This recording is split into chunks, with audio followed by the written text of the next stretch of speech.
1:1 ఆదియందు వాక్యముండెను, వాక్యము దేవుని యొద్ద ఉండెను, వాక్యము దేవుడై ఉండెను. కాబట్టి మన జీవితంలో ఎన్ని సంవత్సరాలు బ్రతుకుతామో, ఎప్పుడు ఈ లోకయాత్ర ముగించుకుంటామో మనకు తెలియదు. కాబట్టి ఈ వాక్యము ఎవరైతే గైకుంటారో, ఆచరిస్తారో, ఈ వాక్యానుసారంగా ఎవరైతే ప్రవర్తిస్తారో వారిదే పరలోక రాజ్యము. ప్రకటన 22లో ఉంటుంది, ఇదిగో నేను త్వరగా వచ్చుచున్నాను, ఈ గ్రంథములోని ప్రవచన వాక్యములను గైకొనువాడు ధన్యుడని. దేవుడు మోషేతోటి నిర్గమకాండం 3లో, యెహోషువతోటి యెహోషువ 5లో మాట్లాడతారు. ఏమనంటే పరిశుద్ధ స్థలము ఇది, కాబట్టి మీ పాదరక్షలు తీసివేయండి అని.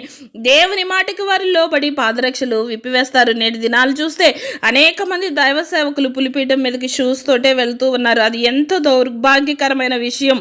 బిల్లీ గ్రహం గారు అంటున్నారు, ఆయన మాట జీవితంలో ఒక చక్కని మాట ఏంటంటే, నా జీవిత యాత్రలో నీ వాక్యము నన్ను చక్కగా నడిపించింది, నీ వాక్యానికి నేను ఎదురు తిరిగిన వాడను కాను అని.